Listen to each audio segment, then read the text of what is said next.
বন্ধুরা কেমন আছো সবাই? আশা করি সবাই খুব ভালো আছো। সবাইকে জানাই শুভ দীপাবলি, প্রীতি ও শুভেচ্ছা।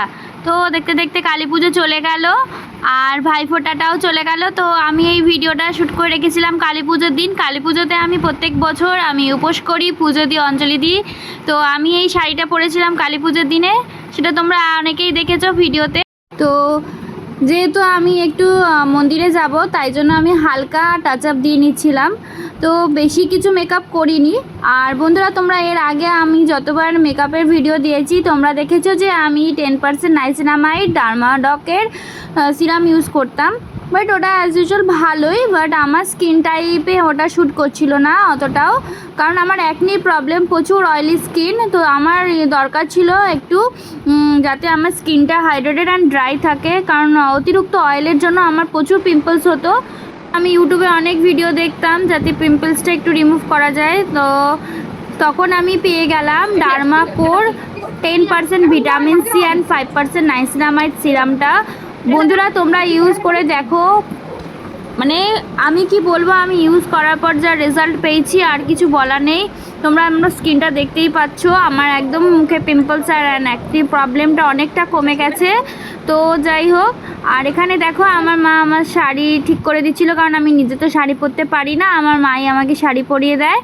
তো তারপরে আমি ওই নর্মালি যে মেকআপগুলো ইউজ করেছি তার মধ্যে ইউজ করেছি নাইবির একটা তোমার স্টপ ক্রিম, যার জন্য আমার কোনো হাইলাইটের প্রয়োজন পড়েনি, যেহেতু স্কিনটা একটু ডাল হয়েছিল। কারণ তোমরা তো জানোই সারাদিন না খেয়ে থাকলে স্কিন একটু ডাল হয়ে যাবেই।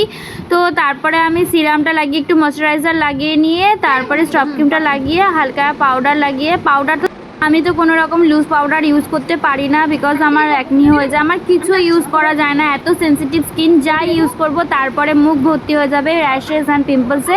তো তাই জন্য আমি এই বেবি পাউডারটা ইউজ করার পরে আমার কোনো রকম প্রবলেম হয়নি। তারপরে আমি হালকা টিপ লাগিয়ে অ্যান্ড লাস্টলি একটু লিপস্টিক, আমার যেটা না হলে চলেই না। আর আমি যেহেতু ম্যাট লিপস্টিক পরি না, বিকজ আমার খুব ঠোঁট ফাটে, তাই জন্য আমি একটু লিপস্টিকের মধ্যে ম্যাট ভাব আনার জন্য একটু পাউডার লাগিয়ে নিই। তো দেন আমার মেকআপ রেডি, তোমরা দেখতেই পাচ্ছ ফাইনালি আমার মেকআপ লুক। তো নর্মালি কেউ বলবেই না যে আমি সারাদিন না খেয়েছিলাম, বাট আমি এতটাই এনার্জেটিক অ্যান্ড এতটাই স্ফূর্তিতে থাকি। তো কি আছে বন্ধুরা, যতক্ষণ আছি ততক্ষণ একটু আনন্দতেই থাকি না, কি আছে। সব সময় যে উপোস করেছি বলে সব সময় গোমরা করে থাকবো, সব সময় চুপচাপ থাকবো, তা করলে কি করে হয়? তোমরা যদি উপোস করে থাকো, সবাইকে বলি তোমরা কিছু না কিছুর মধ্যে বিজি থাকবে, নিজেকে বিজি রাখবে, তাহলে দেখবে তোমাদের খিদে ঘুম সবটাই উড়ে গেছে। তো আমি যেটা করি বেসিক্যালি সেদিন, আমি যেটা আমার ভালো লাগে, আমার ভিডিও বানাতে ভালো লাগে, তো আমি সেটাই করেছিলাম সেদিনে। ইভেন আমি সবসময় এটাই করি, মাঝে মাঝে টিভি দেখি, মাঝে মাঝে ভিডিও বানাই, মাঝে মাঝে আবার কাজ করি। তো নিজেকে বিজি রাখবে, দেখবে তোমার কোনো ডিপ্রেশন, তোমার কোনো খারাপ লাগা, তোমার মনে কোনো রকম খারাপ জিনিস বা নেগেটিভ এনার্জি কাজ করবে না। তোমার সবসময় পজিটিভ থাকবে, পজিটিভ এনার্জিতে থাকবে, এটাই বলবো। আমি যেটা থাকি, আর আমার সবসময় হাসি খুশি থাকতেই ভালো লাগে, সবার সাথে হাসি খুশিভাবে মিশতে। দেখো আমি বাড়িতে এমনি পাগলের মতন পাগলিপনা করি সব সময় সবার সাথে। এই কোনো সময় মনে হলো দাদার সাথে প্র্যাঙ্ক করব, এই কোনো সময় মনে হলো মায়ের সাথে প্র্যাঙ্ক করব, আমি সব সময় এরকমই থাকি, আমার ভালো লাগে এরকম থাকতে। তো তারপরেই চলে গেলাম ঠাকুর ঘরে একটু তোমার দোকান থেকে কিনে এনেছিলাম, তখনই গিয়ে 10টা মতো তোমার প্রদীপ কিনে এনেছিলাম ঠাকুর ঘরে একটু সাজাবো বলে। তারপরে প্রদীপ সাজানোর পরে আর বৌদিভাই পুরো বাড়িটার মোমবাতি দিয়ে সাজিয়েছিল, আর আমি একটু মোমবাতি নিয়ে একটু ভিডিও করার জন্য একটু লাগিয়ে দিলাম। এইদিকে দেখো বৌদিভাই মোমবাতি ধরাচ্ছে, আর সাথে আমার মা এলো ওপরে। মায়ের, আমি করেছি উপোস, আর আমার মায়ের এতটাই শরীর এনার্জি কম, যেহেতু আমার মায়ের শরীরটা একটু খারাপ যাচ্ছে, তাই জন্য আমার মা বেচারা একেবারে মুখ ফুক দেখো কীরকম একটা শুকিয়ে গেছে। আমি বললাম তোমার কি হয়েছে? তো তারপরে আমরা তিনজনে মিলে চলে গেলাম, দাদা তো ওখানেই ছিল, তো আমরা তিনজনে মিলে চলে গেলাম ঠাকুরের মন্দিরে। তো মন্দিরে গিয়ে এখানে দেখো সব আস্তে আস্তে আমরা নিজেরা এক এক করে সবাই মিলে হাতে হাতে রেডি করলাম। ঠাকুরমশাই এলো, আর এদিকে দেখো কত রকমের ভোগ দেওয়া হয়েছে ঠাকুরকে।